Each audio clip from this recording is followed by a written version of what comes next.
all laughed at Christopher Columbus when he said the world was round. They all laughed when Edison recorded sound. They all laughed at Wilbur and his brother when they said that man could fly.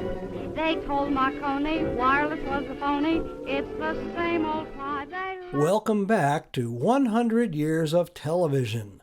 This is episode number 48. Countdown number 59. We're not in Kansas anymore.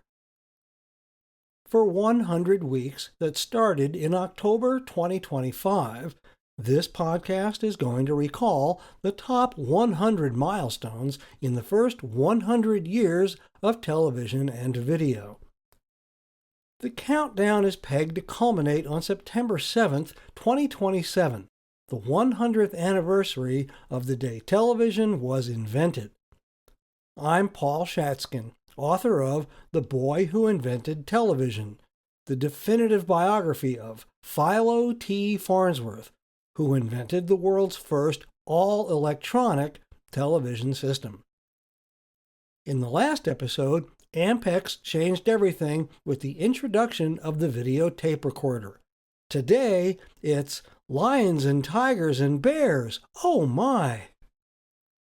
In the 1950s, the relationship between the emerging television industry and the established motion picture industry was a contested landscape of shared foundations and competing interests.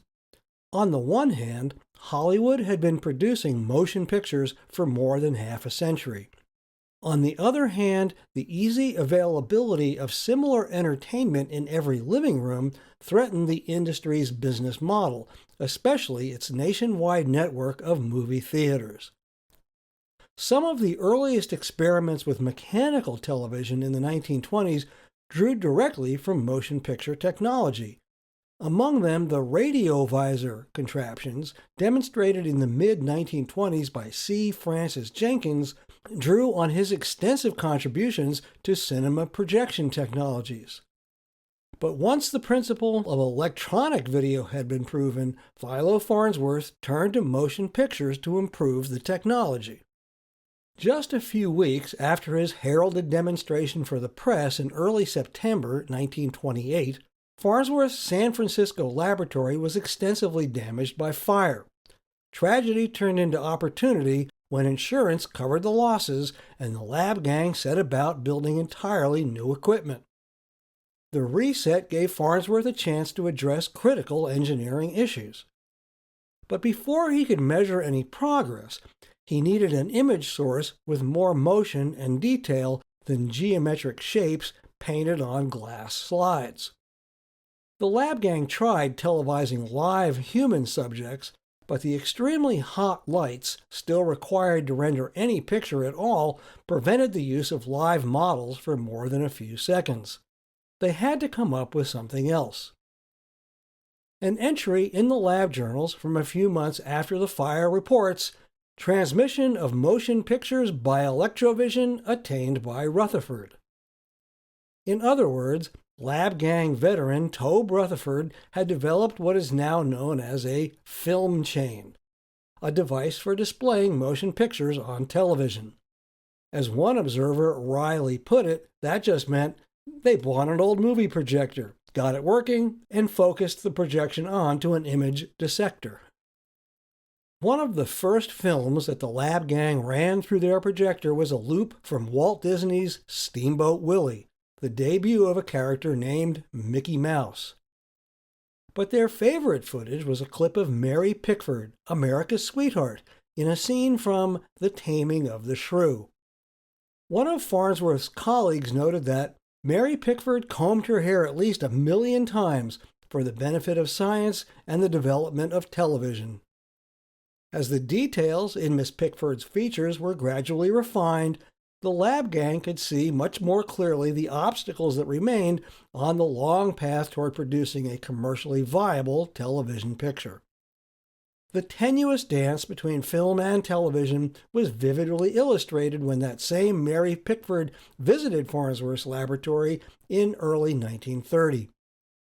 In the 1920s, Pickford, her husband Douglas Fairbanks, Charlie Chaplin, D.W. Griffith, and others had joined forces as united artists, their answer to the iron grip that major studios like Paramount and Universal held on both production and exhibition. United Artists was established to give the talent in Hollywood, the actors, directors, and producers, more control over their own films and profits, and to keep a wary eye out for any new developments that might impact the industry. Once television had gone all electronic, it was obvious it was going to have just such an impact. During a visit to San Francisco early in 1930, Pickford, Fairbanks, and United Artists president Joseph Schenck expressed interest in seeing the electronic marvel at 202 Green Street. As Pem Farnsworth later recalled, if they were going to be put out of business, they wanted to be part of the act that was coming in. Over the next 2 decades, the film industry's curiosity about its potential rival waxed and waned. Then, in 1948, the Paramount Consent Decree upended the old order, forcing the studios to divest their theater chains. As box office receipts slipped and TV ownership surged, the studios were compelled to cast a wary eye toward the glowing rectangles taking over America's living rooms. Necessity finally forced Hollywood to adapt. The first to cross over was Walt Disney, when he produced 1 Hour in Wonderland, a Christmas special on NBC that doubled as a preview for Alice in Wonderland in 1948. Columbia, Republic, and Paramount tentatively invested in TV production or station ownership, and veteran cinematographer Carl Freund was instrumental in the development of Desilu Studios' 3-camera film system that revolutionized sitcom production.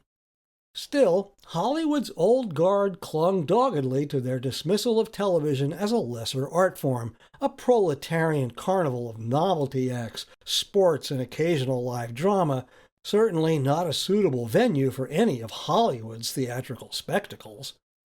The tide finally turned on November 3, 1956, when CBS aired The Wizard of Oz as part of its Ford Star Jubilee series. MGM originally licensed the 1939 classic for one night after trimming it slightly to fit a 100-minute time slot with commercials. Burt Lahr, the Cowardly Lion himself, introduced the film, and Judy Garland's daughter, Liza Minnelli, appeared in a segment afterward. At a time when only a handful of households owned color TVs, few could see the film's transition from sepia Kansas to Technicolor Oz. But even in shades of gray, audiences discovered the magic. Oz became part of the national mythology, and "We're not in Kansas anymore" became part of the national lexicon. MGM sold the television rights for The Wizard of Oz to CBS for a flat fee, reportedly around $225,000 for that initial 1956 telecast. That was an enormous sum, roughly $2.5 million in 2026 dollars, for what was a considerable gamble for all concerned. For MGM, the risk was putting one of its cinematic crown jewels on the small screen. For CBS, it was spending such an enormous sum for a single broadcast. But the gamble paid off in ways that neither could have imagined. CBS had a willing partner in the Ford Motor Company, who underwrote the telecast to the tune of more than $3 million, or about $35 million in 2026 dollars. For their expenditure, Ford reached an audience of more than 35 million viewers with commercials for its 1957 line of Thunderbirds, Fairlanes, and Rancheros. CBS profited handsomely from the arrangement, and MGM found a lucrative new market for its film library. For many Americans, this was the first time they had seen The Wizard of Oz since it stopped showing in theaters 17 years before. For the generation born after the war, who had never even seen the film in theaters, the telecast soon became an annual ritual. After that initial airing in 1956, CBS arranged to rebroadcast The Wizard of Oz again in 1959, and then again every year until 1967. NBC outbid CBS for the license in 1968 and continued the tradition through the early 1970s, when CBS regained the rights and aired it annually again from 1976 through 1998. For television, The Wizard of Oz helped establish the home movie night that evolved into network staples like NBC's Saturday Night at the Movies and ABC's Movie of the Week. For Hollywood, The Wizard of Oz demonstrated that a major studio feature could find new life and a vast new audience through television. This brings us to the end of number 59 in the countdown of the top 100 milestones in the first 100 years of television. Stay tuned for the next episode, when the man who invented television makes his one and only appearance on his creation. Thanks for listening to 100 Years of Television, a 2-year countdown to the Centennial of Television on September 7th, 2027. For more, just aim your gizmo to 100yearstv.com. This podcast was written, recorded, engineered, and uploaded by me, Paul Shatskin, and is a production of Farnovision.com. If television was invented by somebody named Farnsworth, why don't we call it Farnovision? They all said we never would be happy. They laughed at us and howled. But ho, ho,